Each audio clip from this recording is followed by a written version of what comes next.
Hi, my name is AOK. I like to make videos about anything that pops on my timeline. Sometimes that's politics, sometimes that's sports, sometimes that's just any random creator drama that I see on the internet. And today we're going to be talking about vote blue no matter who, specifically why the Democratic establishment isn't going along with the Democratic nominee for New York.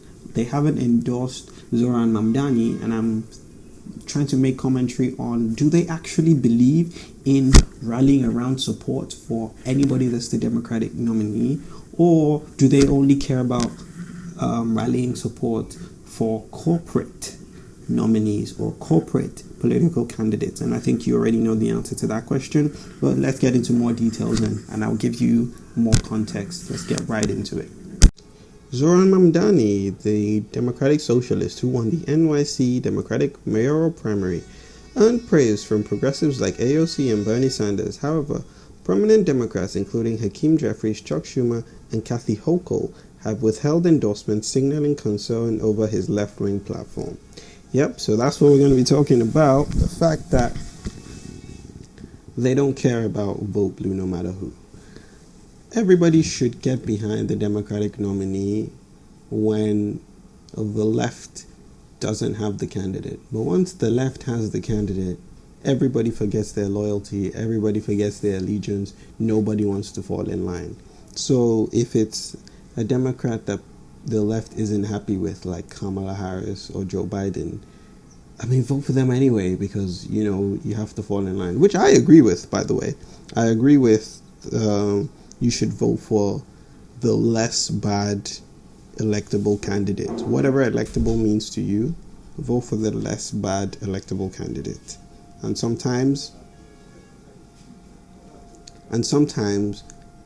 that candidate is going to be a centrist or somebody that you don't align with. But that's who you should still vote for. But I think it's clear that the establishment, the centrists, don't actually care about that principle. They are only interested in voting for candidates that are corporate backed and are able to fall in line with their policies. And I don't even think some of these leadership figures even care about the left. I think they see them as the enemy just as much as just more than they see MAGA as the enemy, because they just want to, do nothing, have a career, and not fight for anything politically because they don't have positions. And that's what we're going to be talking about today. Hi, sorry to interrupt this wonderful video that you were watching. I just wanted to remind you to like the video and subscribe. It goes a long way. For you, it might just take a few seconds, but for me, it makes all the difference. I only need a couple thousand subscribers to be able to do this full time, 3,000, 4,000 subscribers because of where I live. So to you, it might just take a second, but for me, it makes all the difference. So I'll just let you sit back and you can go back into enjoying the video that you were watching. House Minority Leader Jeffries describes his July 18 meeting with Mamdani as constructive, but declined to endorse, citing the need for Mamdani to clarify his positions on issues like globalize the intifada slogan. Yeah, the globalize the intifada slogan is just a fake controversy. You cannot change the meaning of the words you use based on how certain people interpret it, especially if those people are not on your side and those people are disingenuous in their meaning. It's just like you can't stop saying Black Lives Matter because people pretend like it is exclusionary when it is actually inclusionary. Black Lives Matter means Black Lives Matter as well, but people pretend it means only Black Lives Matter, which it obviously doesn't. So you can't stop saying it because of people who pretend it means something else. And the same with globalize the intifada. Intifada just means struggle. That's all it means. It just means we have to make the plight of the Palestinians a plight of everybody in the world. But people who want to silence Palestinian voices pretend it is somehow hateful, pretend it means something else. Simple. And it's very convenient that it's pro-Israel people who have a problem with this. It's pro-Israel people pretending. There's nobody who's like, yeah, I actually agree with the intifada if it was actually peaceful. But because it is violent, that's why I'm against it. Nobody feels that way. It's just weaponized by people who don't agree with the plight of the Palestinians, looking for another way to silence it. And another thing, Zohran never said it. He just refused to police people who choose to say it. Simple. And it's just been an issue that has been weaponized by AIPAC people. And my feelings about AIPAC is, people who take money from AIPAC, a foreign government, should just be voted out of office. It's really that simple. People, and I think that trend is really, really happening. I saw this show, I can't remember, the old blonde women who were on a Bravo reality show. I can't remember the name. But anyway, they have already started doing AIPAC trackers and telling and shouting at politicians who take money from AIPAC. And I think AIPAC should be a stain on you as a politician in America now. I think the influence of money in politics is too strong that I don't know if it will actually work. But I think that should be the goal now. It should be targeting people who have taken money from AIPAC and targeting people who don't have the interests of the people anymore, who only have corporate and special interest groups like Israel's interests in mind. Wall Street leaders and centrist Democrats, including Hochul and Schumer, remain skeptical, especially concerned about Mamdani's ambitious tax and housing proposals and progressive stances on Israel, which have raised alarm among financial and real estate interests. Of course, that's all these people are. They don't have real political positions. That's why most of their issues are just soft issues on like abortion. And then, I don't know, they have one or two other issues that they feel strongly talking about. Sometimes LGBTQ stuff. But they are just puppets for financial groups, corporate sponsors, and special interest groups like Israel. That's it. Simple. That's all they are. They are just puppets for these corporations and special interests. And they are not real politicians, and they don't need to be treated like such, and they should get out of politics.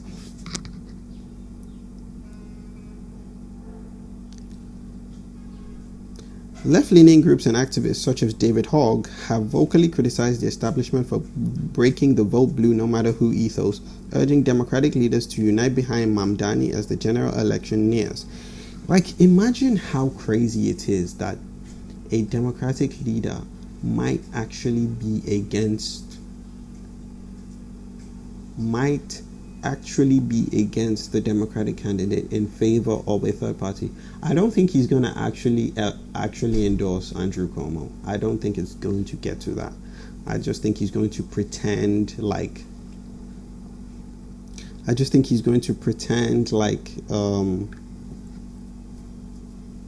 he's just going to like slyly support Andrew Cuomo, definitely going to speak against Zohran, but I don't think he's ever going to come out in support of a third-party candidate. That would just open the can of worms. But I really genuinely believe in my heart of hearts that these people's days are numbered, and because I think the internet has given alternative voices a lot more power, and I think traditional mediums of gaining power, like social clubs or special interest groups, groups that are radicalized and are radicalized to get out to vote.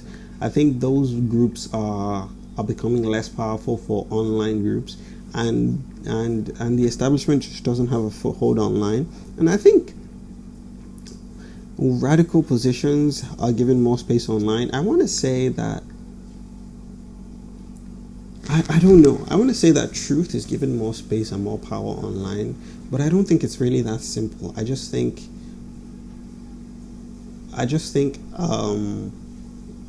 if the truth is on the side of the radicals, then it will come out.